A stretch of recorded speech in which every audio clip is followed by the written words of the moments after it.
Hello and welcome to In Conversation here on Bloomberg TV India. I'm Vivek Law. I have with me Dr. Sunil Kumar, who's the Dean of the University of Chicago Booth School of Business and Professor of Operations Management. The school has consistently topped the Bloomberg Business Week US Business School rankings and boasts of illustrious faculty members like RBI Governor Raghuram Rajan. Microsoft's new CEO Satya Nadella is a Booth School alumni as well. Before his current role at the Booth School, Professor Kumar spent over a decade at Stanford. Thank you very much, Dr. Kumar, for talking to us here. Welcome to India, first of all. How are things looking back in the US? Are things getting better there as a country, as an economy? What's your feeling? Indeed. Things appear to be getting much better in the US, and I'll give you a somewhat limited but perhaps indicative view of how things are getting better. The employment of our graduates, for example, MBA graduates who are broadly placed in the business sector, has come back to pre-recession levels. And so at least by that one narrow indicator, it is doing That's strong. An important indicator. Correct. So it is doing well, and the recovery seems well on its way. And as far as other countries are concerned, I'll come to India in just a bit, but as far as other countries are concerned where you are taking in people from, are you seeing that turning around as well, some of the emerging markets, for example? Indeed. I mean, we have programs, for example, in Singapore currently and in Hong Kong, and we've seen a significant demand in those places, and both of those countries seem to be doing very well by this yardstick. Many, many years ago, in your younger days, I was researching on you, and you wrote a fair amount on voter behavior. Right. I know that was about the US, but since we are in the middle of this hyper-election season, right, I want you to tell us a little bit about your findings back then in terms of understanding. Okay. Because India, too, seems to be going through a very big shift. For the first time, perhaps, its economy that is being talked about, and it's likely to be an economy election, so to speak. So just your thoughts about what you found many years back. So it's interesting you dug that up from the murky past, but the paper is an interesting one. It does not address, first of all, the question of who wins an election. Yes. It addresses instead an issue that is a substantial issue for the U.S., which is one of turnout. How many people come out to vote? And so one of the things we found in that paper is that a model that is consistent with the observed turnout in U.S. elections, actually the set includes a few other countries, is one of retrospective behavior. So if you are happy with the incumbent government and are of a party that supports it, you're likely to turn out. But you're even more likely to turn out if you are unhappy with the government. So if you think about it, elections are supposed to be prospective. It's about what will happen next. But what our model was saying was that if you look at how many people turn out, not who wins the election, but how many people turn out, it's actually consistent with people either rewarding or punishing past behavior. So it's retrospective rather than prospective. So that's basically the finding.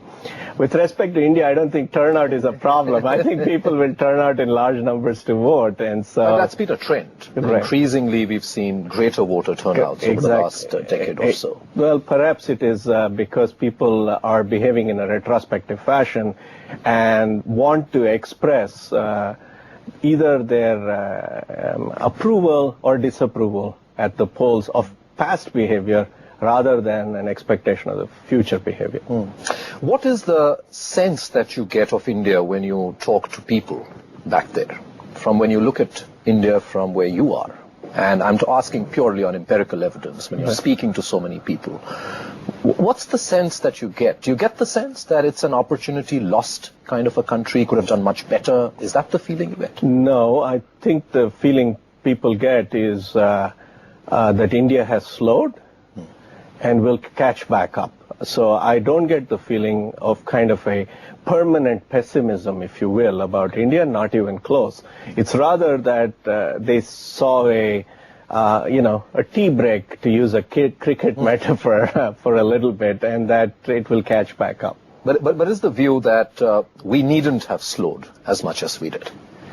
And I'm asking you this because while in a totally different context you use the word retrospective, but that was one of the very big issues which left global investors, global corporations pretty disappointed. And then we had several such issues as well. Of course, we were all in a global economic slowdown. Right. But there is a view here, at least, which says we probably needn't have slowed down as much as we did if we had got certain things right. I am not the expert on these matters. However, my personal opinion is that there is some truth to what you say. And in particular, policies, whatever they are fine. But when they keep getting changed relatively frequently, policy uncertainty does translate to a certain amount of caution on the part of investors and markets, and that probably holds to some extent in India.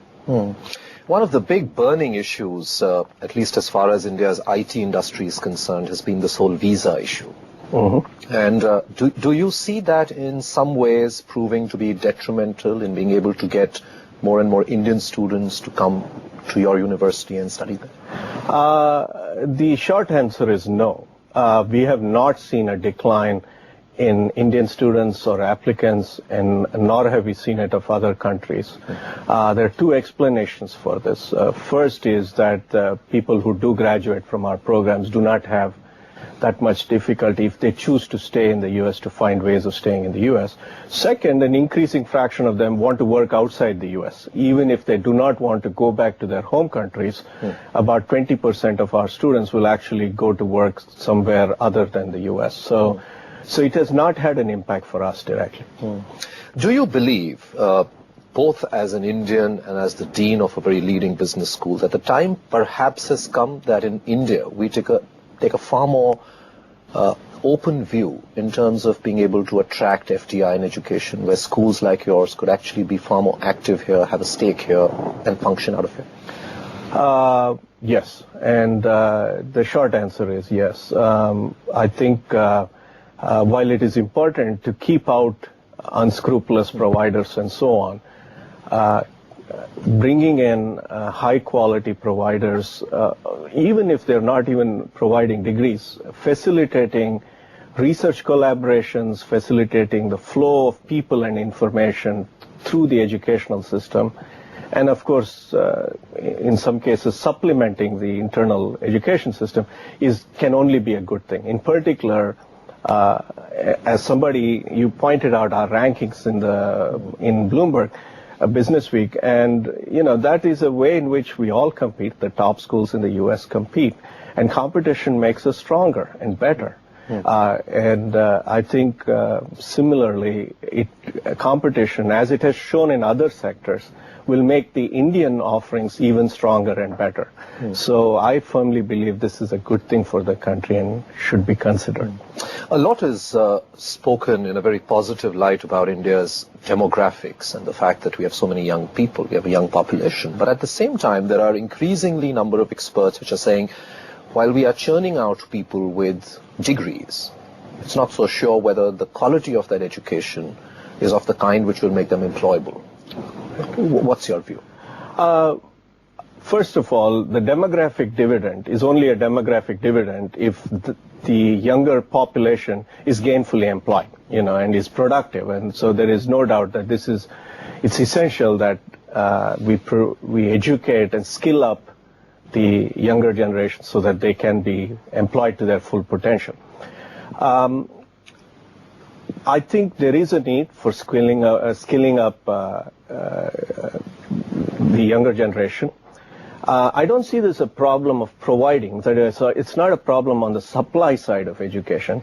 I think it's a problem on the demand side. I think the employers in India need to be more broad-minded about, for example, how many people who have a 2-year diploma but have particular skills are employed by them, rather than rely on the 3 or 4 year degree as the sole measure of quality of an applicant.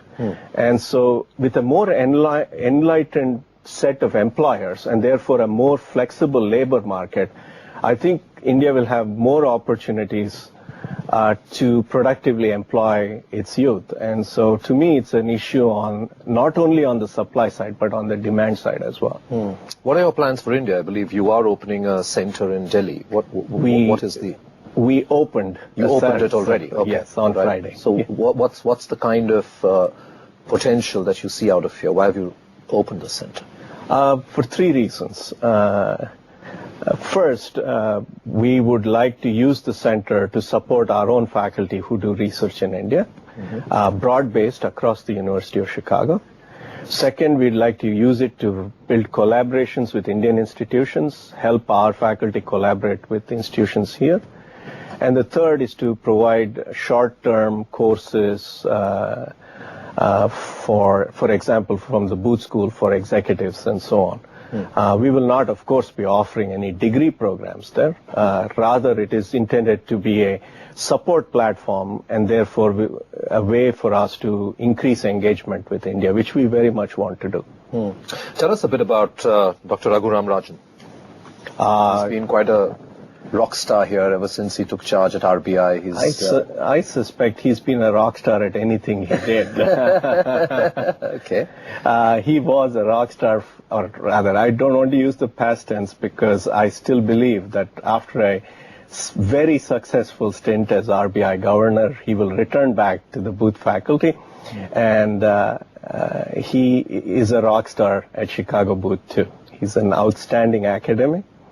Very sound and deep thinker, and as straightforward as an RBI governor can afford to be. And so I think, Booth's temporary loss is more than... It was quite a tough decision for him, wasn't it? He was quite keen to continue there.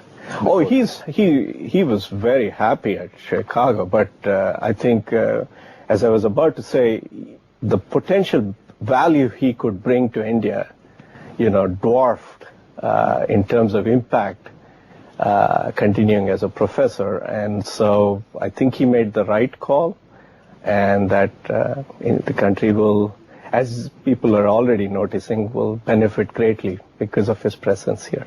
And Satya Nadella? Well, Satya is also a wonderful success story for us, and Satya actually is an example of somebody who was educated in our part-time program. So one of the strengths of Chicago is that our full-time programs and our part-time programs are essentially equivalent. They are the same professors, same types of classes, etc. And Satya actually went through our weekend program where he was working at Microsoft while he went through the program. And I couldn't be more delighted that now he gets to put both his engineering and his business skills to use, leading one of the world's, largest corporations. What would your advice be to Indian business leaders? Have you found something more distinct about them? Because you would have interacted with a lot of them who would have done your programs. What would your piece of advice be to them? Let me soften that by saying it's not so much advice as a suggestion. Feedback, okay. Feedback. All right. They're wonderful, and they work very hard. They have a certain hunger that is really admirable. And I think my advice to them would be very broad-minded in the kind of talent you source. Can you explain that a bit? So to my earlier point, while I would love them to hire my graduates, they should hire more broadly than my graduates. And you can find gems in all parts of India and in all kinds of institutions. And many of them are already doing this, of course, but a broader net to attract talent to their companies would make their companies even stronger. And that's the only suggestion I have for them. I wish you all the very best. Thank you very much. Thank you so much. You have been very kind. Thank you.